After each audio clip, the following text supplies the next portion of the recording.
What's up, Internet? My name is John Bromett of Crusoe Design Co. And in this video, I'm going to show you how to create your very own content. You do not have to invest any money. The assumption is that you probably have a smartphone. Maybe you're watching this video on it right now. Regardless, do you have a set of headphones that have a microphone built into them, whether iPhone or Android? You can use those as your microphone to get your audio a little bit better. If this seems interesting to you, please do like, please subscribe, comment to let me know what you think of this whole setup. And I will keep making content like this. Okay, so to start with, I want to tell you about the camera and microphone that I'm currently using, and then we'll switch to my smartphone and you'll be able to tell and decide whether you think the difference is significant. I'm going to tell you right now, it's not. It's not enough to stop you from making content. Somebody important once said, content is king. It might have been Casey Neistat. I can't exactly remember.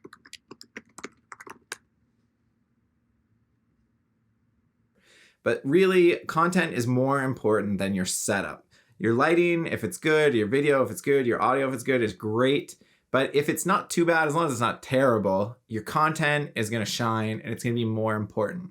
That being said, I'll just show you that probably using what you have right now, you can make your audio and video more than good enough to start looking pretty professional. Let's start with what I've got set up right here, right now. I am talking into a Sony a6400 camera. I'll put the price for that right here. And I have a Rode VideoMic Pro. Whoops. Put the price for that right here. Again, don't be terrified by these prices because you do not need to pay for this setup that I have. I've also got a light setup, but I'll talk about that in another video. Let me know in the comments if you want to see that information. But more than likely, you can just stand with a window just off to your side. I have my kind of main light over here to my right. So you could just have a window kind of 45 degrees to your face and it'll give you enough light to make your video and make you look professional if you're talking directly to the camera. I know some of you are going to wonder too what this looks like if I didn't have my whole lighting set up. So here it is.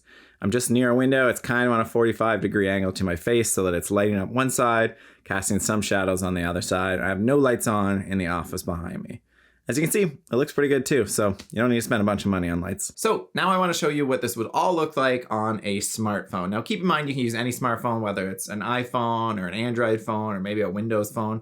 Anything of the last 5-6 years is probably gonna have more than good enough camera. If it has a 1080p camera, chances are it's gonna be more than good enough to make content and upload it on the internet.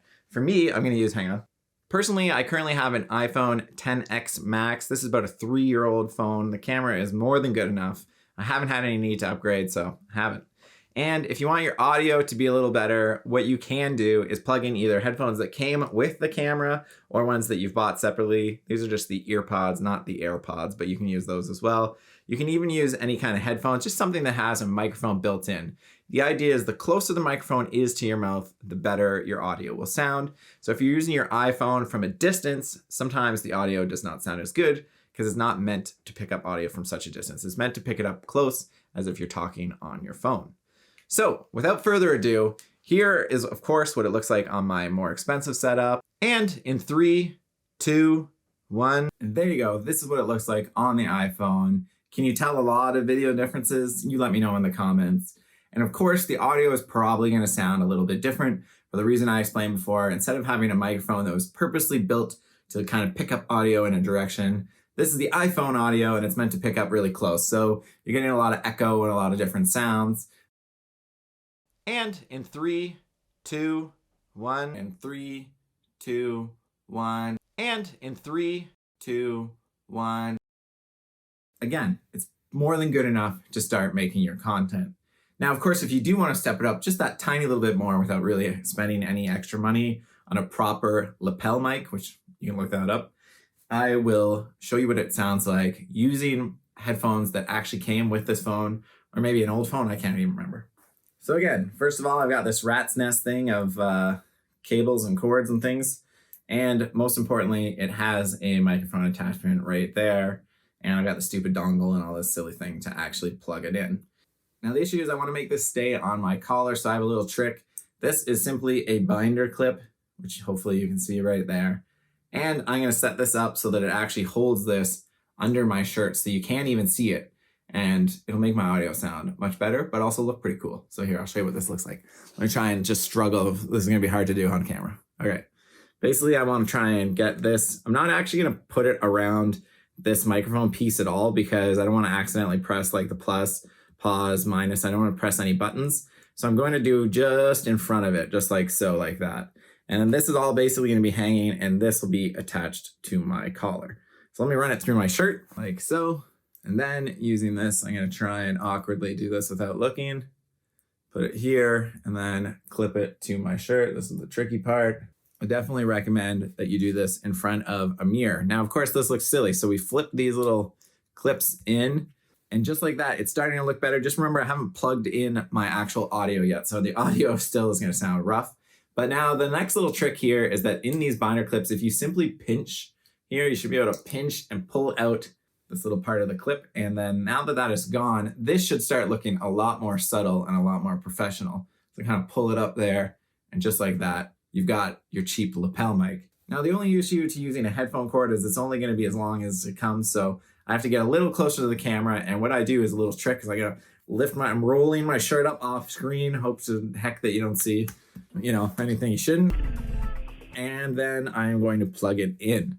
So I got to get real close so that I can actually reach and plug it in. But now my cord's pretty long, so it should be pretty good. All right, here is an audio comparison. What's up? My name is John Bromett of Crusoe Design Co. And now I will plug this in.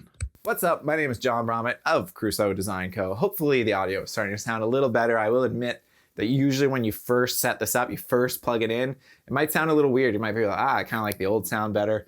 Generally speaking, this is going to sound better. Generally, not always. Let me know what you think in the comments.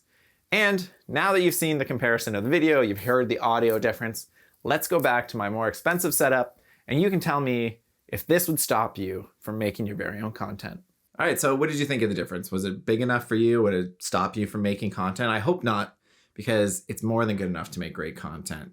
If you found this video really interesting, please do let me know, because normally I teach on graphic design content and software like Adobe Illustrator, Photoshop, Procreate, those sorts of things. So I've been dabbling a little more into the video editing world because it's what I do to actually show off my graphic design tutorials. So I find it interesting. It's a fun change. So if you think it's cool, please do let me know so I make content like this in the future, maybe even a Skillshare class. Of course, you can follow me on all social media at Crusoe Design Co. and Skillshare.com/Crusoe Design Co. for my full-length classes.